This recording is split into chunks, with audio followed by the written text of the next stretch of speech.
Have you heard of the Hives? Do you like yourself some old-fashioned punky rock and roll? Have you been looking for a new album that's sure to get you a speeding ticket? Well, you've come to the right place. Hi everyone, this is Paul Crayson and you're watching Music Mentions.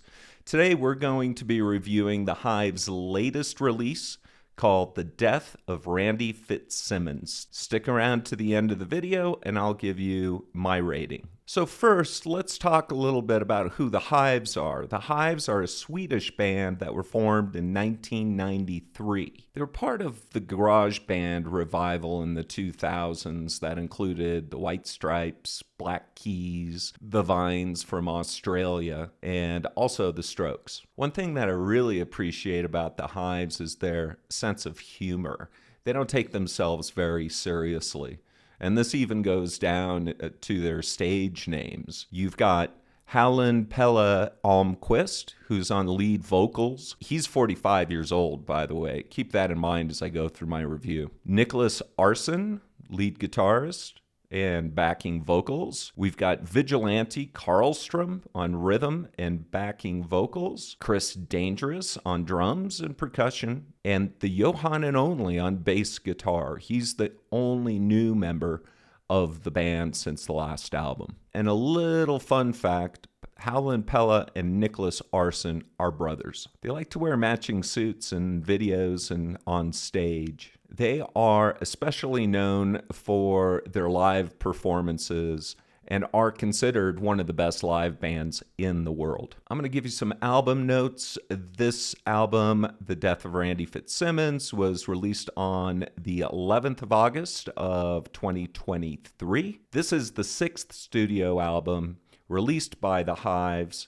The last one was called Lex Hives. This is their first studio album in over 11 years. It was recorded in Stockholm, Sweden at Benny Andersson's studio. Now, Benny Andersson was a member of ABBA. Let's take a look at the track listings and the lengths. You can see that this is a pretty short album at just over 1/2 of an hour. There are 12 songs. The song Trapdoor Solution clocks in at just over 1 minute, and there are only 4 songs that are over 3 minutes long. So now let's discuss the album title and the cover. So who is Randy Fitzsimmons? Well, supposedly Randy Fitzsimmons is this fictional character that the Hives came up with a while back, and they claim that he was the founding member, songwriter, a mastermind behind the Hives. So what does Randy Fitzsimmons' death mean? Was his death accidental or something a little bit more nefarious? Doesn't mean anything.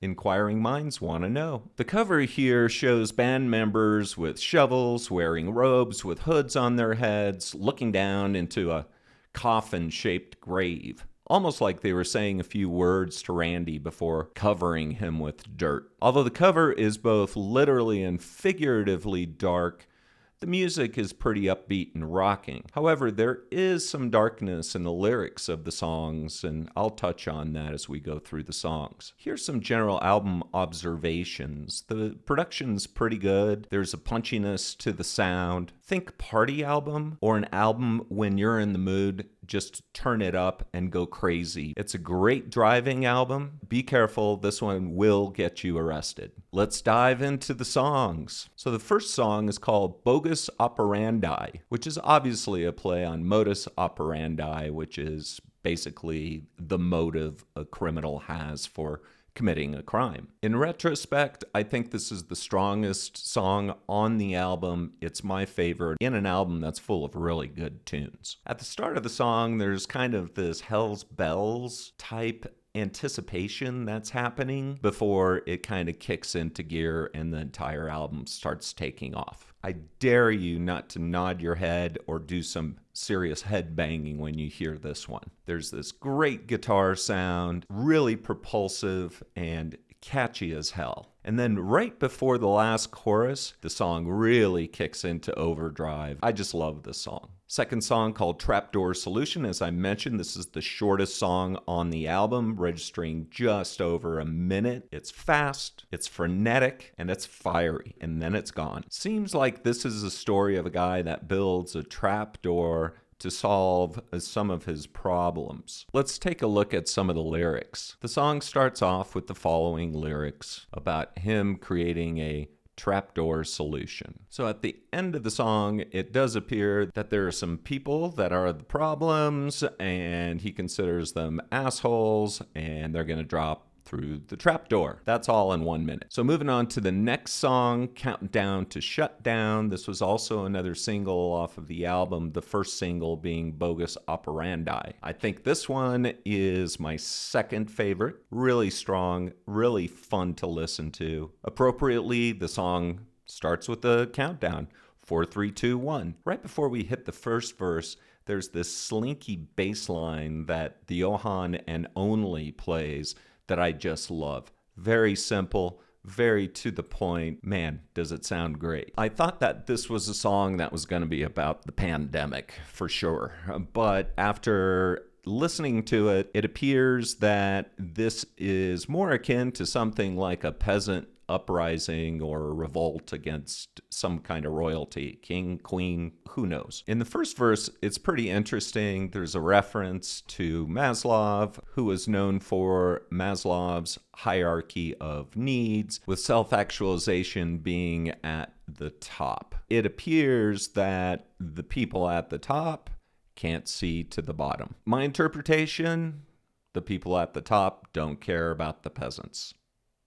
Maybe? And when we hit the chorus, this is why I think this song is about some kind of peasant uprising. You can see that they're talking about coming for the crown and they're going to tear it down. Now we move on to Rigor Mortis Radio. This is another single that was released off the album, another strong song. The song shifts a gear down. It's a little slower, but still driving. Seems that the protagonist is trying to tell someone to fuck off, and this someone keeps coming to them with offers, and the protagonist keeps declining those offers. So the protagonist tells him he's better off tuning in to Rigor Mortis Radio. Definitely sounds like some kind of fuck you to this guy. Could this possibly be a manager trying to replace Randy Fitzsimmons? Who knows?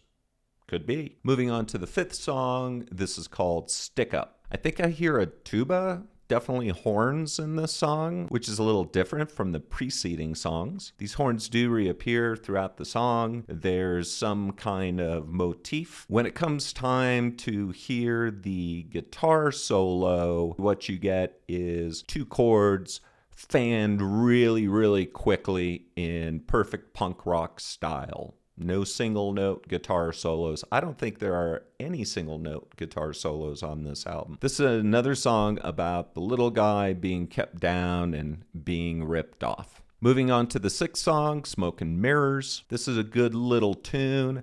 I get a little bit of a Sex Pistols vibe from this one. Howlin' Pella is elongating his words, kind of Johnny Rotten style, although not as sneery as Johnny Rotten. This is the first song on the album that seems to be bucking the trend of darkness, and it has some positivity to it. In the chorus here, it says, "In the morning, they'll be dead and gone." I'm thinking the they in this lyric is referencing the smoke and mirrors, and to lift your chin and soldier on. That's pretty positive. Crash Into the Weekend, song number 7. Starts with hand claps, and one thing that I noticed about this song is it's all verses. There's no choruses in this song. This one is also one of my favorites. I was also getting a Jets Are You Gonna Be My Girl vibe from this tune. This is definitely a party song. This is a preparation for going out on the weekend song. I think out of all the songs on this album, this one probably has the best lyrics. And here's a sampling of what I'm talking about.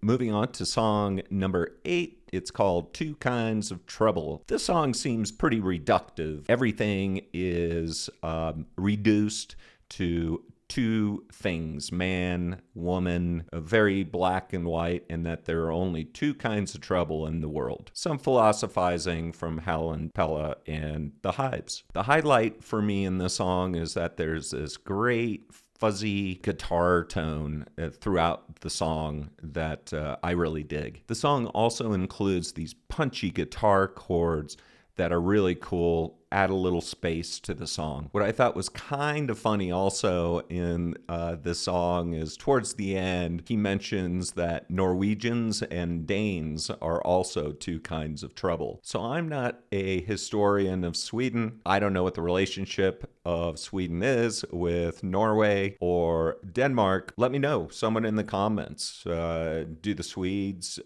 get in trouble, or do they have some kind of bad mojo with the Norwegians or the Danes? Let me know. Let's go to the 9th song called The Way the Story Goes. The vocals on this one seem a little bit more processed, a little bit more distorted to me. It's almost like Howlin' Pella is singing into one of those 50s style metal microphones. You've all seen this microphone. The vocals seem to be pushed back a little bit in the mix, but the overall effect is really pleasing. I like this song a lot. I think the chorus on this one is also very catchy, has some great lyrics here. Overall, yeah, this is one of the stronger songs on the album. I really dig it. Let's talk about The Bomb, song number 10. This song is the one that will get that circular mosh pit going live in concert. And yes, there's typically a mosh pit going, so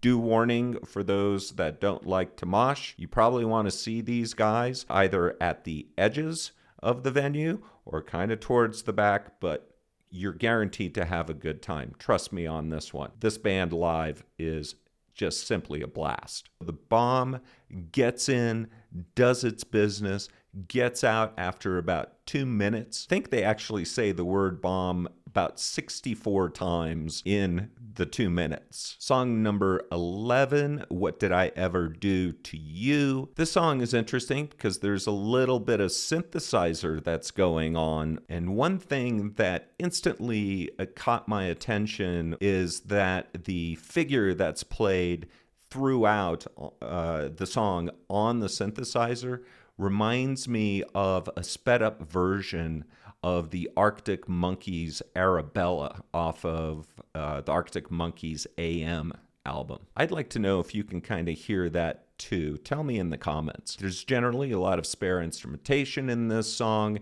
until we hit the outro. This is definitely the most chilled song on the album. Still rock and roll, but definitely not as frenetic, not as speedy. It gives you time to catch your breath before you move on to the last song on the album. So What Did I Ever Do to You is definitely a song about a guy complaining to, I'm assuming it's his girlfriend. What did I ever do to you? She's upset with him. She supposedly broke her collarbone after she fell down, and he's telling her, you know what, get a taxi to go to the hospital because I just want to sit and chill. Yeah. All right, the closer on the album, number 12, Step Out of the Way. This one kicks it up a notch after the last one, and it's a great way to end the album on a high note. Real punchy, real rock and roll, really driving. So the chorus is a couple of lines repeated over and over again. Step out of the way. If you can't take the pace, step out of the way. I've got some hell to raise. Well, they raised a lot of hell on this album in a good way. I got this imagery listening to this song of someone almost like Thelma and Louise style in a car, and they're looking at this canyon, and they floor the car and launch themselves into the abyss. Don't ask me, that's the imagery that came to mind. All right, let's wrap this up. Overall, a fantastic release by the Hives. There's really no fat on this album. This is one of those albums that you definitely want to put on repeat.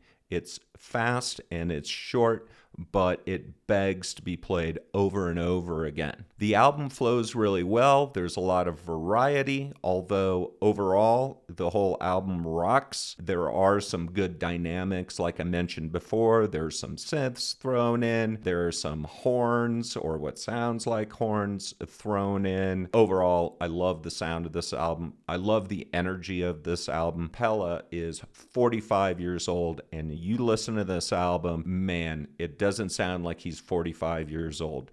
The guy's got the adrenaline, and the band is on fire, and they sound fantastic. I'm going to reiterate that if you've never seen the Hives live, what's your problem? Next time they come to town, even if they don't come to town, if you have the means to go travel to see the Hives, you will have a ball. They are one of the best bands I've ever seen live.